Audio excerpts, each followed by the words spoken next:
Otis and the Kittens by Lauren Long.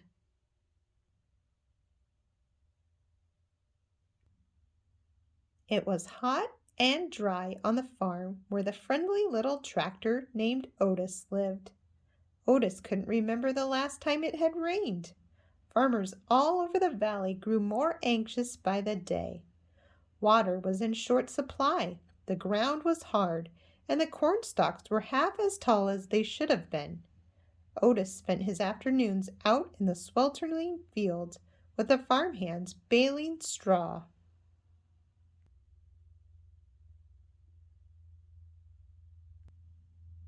Once the load was full, with a puff and a chuff, Otis would pull the wagon into the old barn down by the bend at Mud Creek.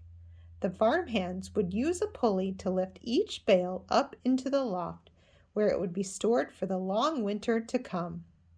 When the sun had gone over the hill and work was done, Otis was ready to sit in the shade and rest. But not Otis's friend, the bull. The bull liked to stand in front of Otis and snort and snarl and huff hot air. 2 snorts, a snarl, and a huff. All the animals knew what that meant. The bull was challenging Otis to a tug of war. Otis smiled. His friends were always eager to play, even after a long day of work. One duck wound the end of a rope around the bull's horns. Another duck looped the other end around Otis's steering wheel. The animals then took sides, grabbing on any way they could. Everyone pulled and tugged with all of their might. Eventually, Otis would ease up a little. He didn't care much about winning. He just liked having fun with his friends.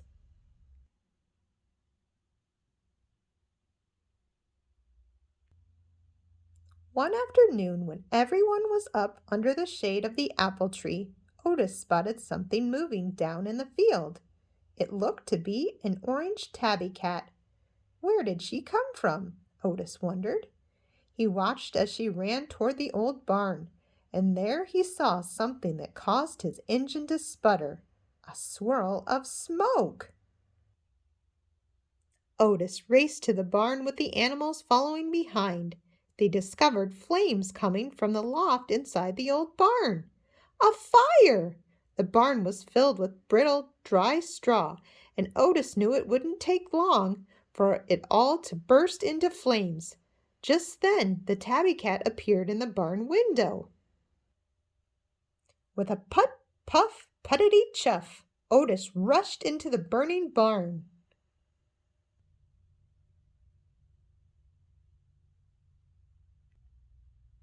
Inside, the flames were growing and smoke was forming a dark cloud. The cat was pacing back and forth high above on a rafter. Otis chuffed for her to jump down, but the cat wouldn't budge. Instead, she stared down at Otis and belted out the loudest meow Otis had ever heard. What was she trying to tell him? Suddenly, Otis heard a tiny meow from the hayloft, and then another tiny meow, and another, and another, and another, and another. At once, 5 furry little heads popped up and stared down at him. Kittens! As flames blazed overhead, Otis stood on his hind wheels and stretched to the edge of the loft. To a chorus of tiny meows, one by one, the kittens hopped down. The farm animals cheered as Otis emerged from the burning barn with kittens all over him. But as soon as Mama Cat counted their little heads, she meowed frantically back at the barn. This time, Otis had no doubt what she was saying. How many more were still in there, he wondered. By then, the top of the barn was engulfed in flames, sending large plumes of smoke into the sky. Otis was afraid, but he gunned his engine, screeched his tires, and dashed back into the burning barn. Inside, the heat was growing worse, and it was hard to breathe. Otis revved his engine, and one last little head popped up, trembling from fear. Otis puffed a gentle chuff, and the kitten climbed down on top of him, hopped to his seat, leapt to the floor, and scampered out of the barn to safety.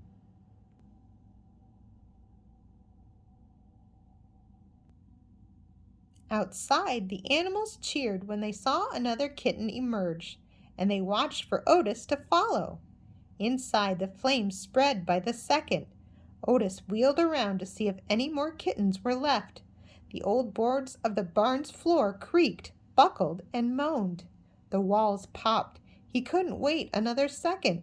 Just as Otis spotted the exit and raced his wheels to leave, there was a giant crash.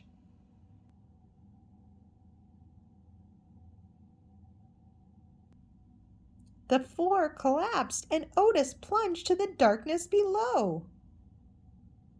Outside, the animals held their breath, waiting for their friend to emerge. Inside, Otis couldn't move. He had fallen into the cluttered lower level of the old barn, and he was covered in dust, debris, and broken planks. Stuck in the hole with the fire raging above, Otis could hardly puff a breath. Then he heard the siren of Fire Chief Douglas and the fire engine. The farmer pulled up, and Otis heard him rounding up the animals. Help had arrived. He knew he'd be fine until he heard Fire Chief Douglas holler. "Sorry, farmer. The creek's gone dry in the drought, and the water supply's too low to save this old barn. As long as everyone's safe, we'll have to let her burn." Underneath the pile of broken boards and dust, Otis couldn't see a thing or move a gasket, and his heart sank deep inside his engine. The animals had grown wild with fear. The farmer counted them one by one. They were all safe and sound. He couldn't figure out why they were all acting so crazy. Suddenly, the little calf bolted for the barn door. Her friends followed right behind. Inside the fiery barn, they spotted Otis stuck down in the hole, covered in boards and dust. His engine was barely running. How could they ever get him out?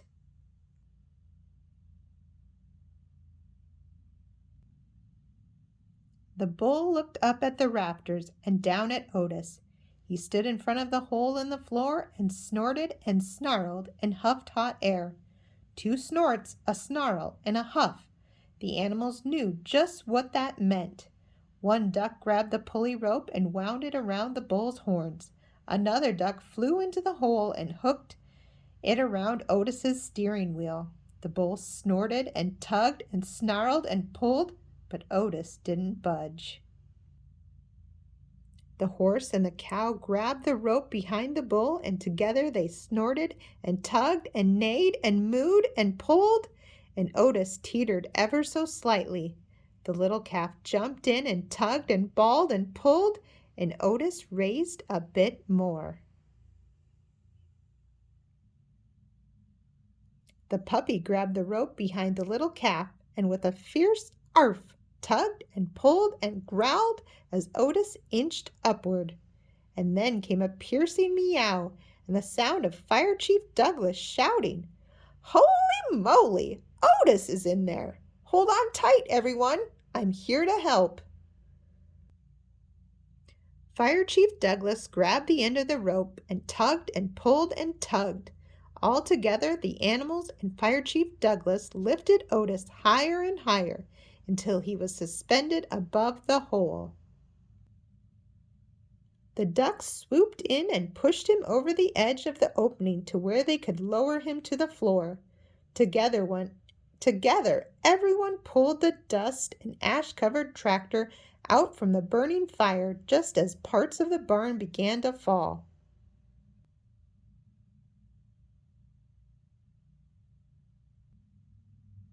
Then Fire Chief Douglas and his men hosed off Otis and wiped down his frame. The cool water revived Otis, and everyone cheered when they heard a faint put, puff, puttity chuff. It was music to their ears. The kittens jumped on top of Otis and crawled all over him. Fire Chief Douglas laughed and said, "Farmer, what say we adopt these kittens and their mamma? They'd make a mighty fine addition to our firehouse family." Otis puffed a happy chuff. He couldn't think of a better home for his new friends. The end.